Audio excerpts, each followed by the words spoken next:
For the past few years, each generation of iPad, we've been promised that this is gonna be the one that's gonna usher in the future of mobile computing. This is the one that's a paradigm shift to how you use and think of a computer. And for the most part, it's just been small updates and processor improvements, with the exception of this current gen iPad Pro. And the more I use it, the more time I spend with it, the more I start to think Apple might just be right.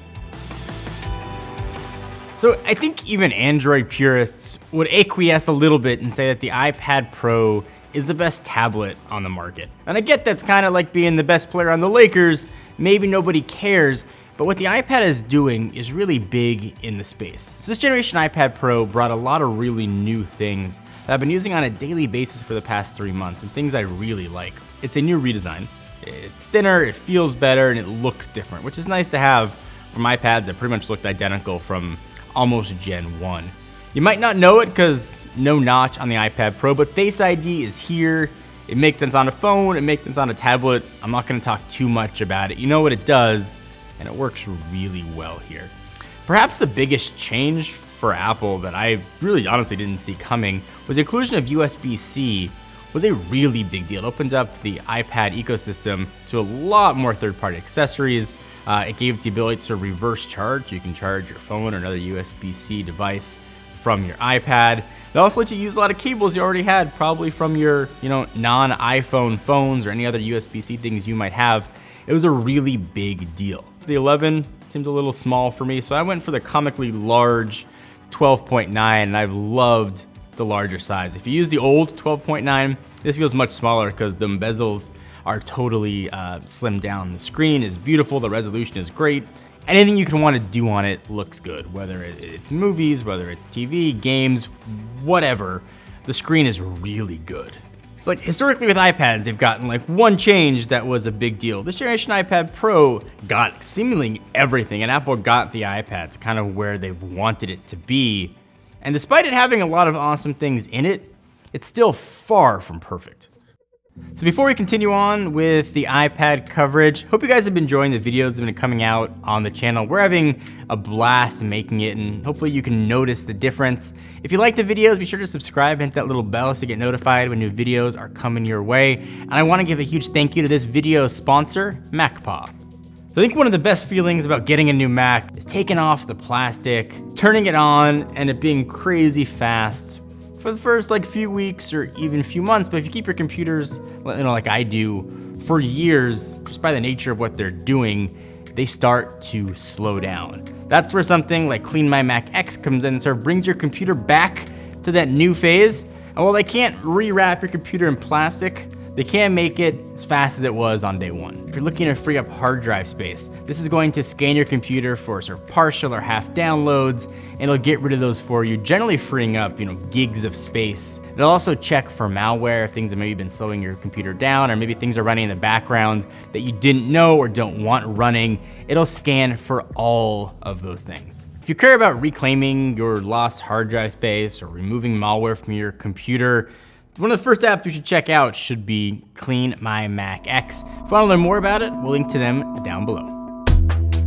Obviously, I love the hardware on the iPad Pro. From a spec standpoint, the thing is a straight up beast in a beautiful package. And as awesome as all the components that make up the iPad Pro are, it almost makes it more glaring, kind of how frustrating and lacking the software can be. So the iPad's obviously running iOS, and it's for all intents and purposes a larger version of the phone OS with some nice tweaks that are custom for the iPad.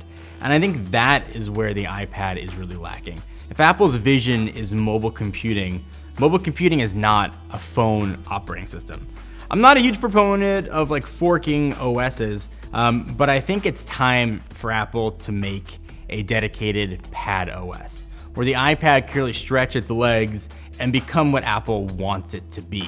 The hardware's there, the software's just a few steps behind. I mean, just look at the home screen on the iPad. Look at the space between those icons. Apple could do a lot more sort of with that space. Things like widgets could be there, home screen apps could be an option. If the iPad's gonna be the future of mobile computing, I can't go app, home screen, app, home screen, app, home screen. Gotta be able to get information at a glance, and that's really where iOS is lacking, and I think this kind of pad OS could fill that gap really nicely. So on one hand, it was nice to have a Files app built in to iOS, but with USB-C, it's really apparent how restrictive that is. So sort of a universal file management. Wherever I plug in, if I could plug it into my MacBook Pro, I wanna be able to see what those files are on the iPad. Usually when Apple releases iPads, they kind of make it for the next version of the OS in mind. So maybe it's gonna be iOS 13 that'll sort of be this kind of pad OS. But Apple clearly has a broader vision of what the iPad can do. Otherwise, I can't understand why they would pack such crazy specs and incredible PC-like performance in a tablet and then completely neuter what it's capable of with software. I mean, the whole idea behind the iPad was that you could hold the internet in your hand. And like that was the vision with what a tablet should be and could be. And Apple hit that out of the park with the very first generation. So if you look at the first generation to now, obviously you still have the internet in your hand, but the internet's changed. What you can do with the internet has changed. How you interact with the internet has changed. And the iPad for the most part has, changed with it. But there are a few things that's still really lacking. So when I look back on the wonder of the first iPad, and I kind of look at the new generation, be like, you are awesome, and you could bring that same amount of wonder, if just a few things could be fixed. I still love what the initial mission was of the iPad. I still love holding the internet in my hand, and obviously you can do that on your phone or a smaller screen. Sort of having websites and the full breadth of the internet sort of right in your hands, and when you're laying in bed or on an airplane, that's still awesome to me. I mean, it's how I am consuming most of my media. It's how I'm watching my Netflix, how I'm watching Hulu. I cut the cord, so all of my TV is done on YouTube TV. It's all of those things for me. And perhaps the most important job, and don't judge me, is during football season. It's when I want to watch the Rams, and I just need like a few hours of quiet. So I'll put a movie on, let my kids hold the iPad. That alone makes it worth the exorbitant price as a sports fan and a dad. But it does a lot of things. It does a lot of things really well. It just doesn't do everything that it's capable of. I mean, I kind of feel like the iPad's like one of my kids. I got to pull it aside and be like, you can do it. You've got it in you to be awesome. If you can just reach your potential and study hard, maybe get software that's not limiting you, you can do anything. iPad son or daughter, just Papa Tim needs to let you grow to get to your full potential.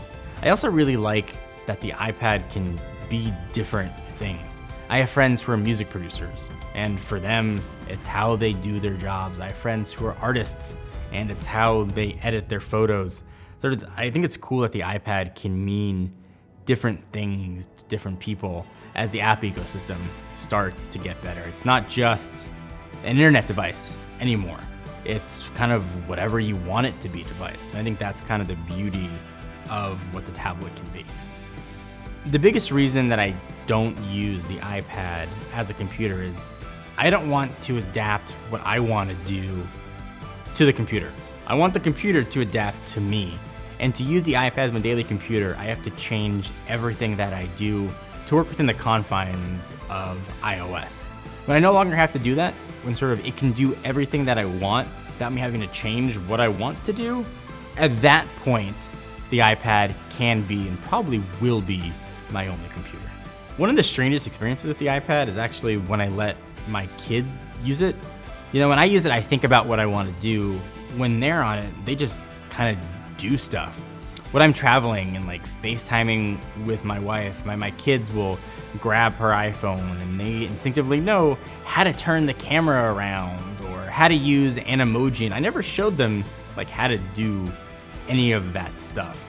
So maybe it's sort of this generation that sort of didn't necessarily grow up with an iPad or didn't grow up with iPhones, but for the the kids now that always had it, it seems like second nature. And maybe for them, what they think of in a computer is very different than like what we think of as a computer. So right now, I can't give up my MacBook for an iPad, but if Apple does what I think they should and what I think they know they should do, the future of computing very well could be the iPad.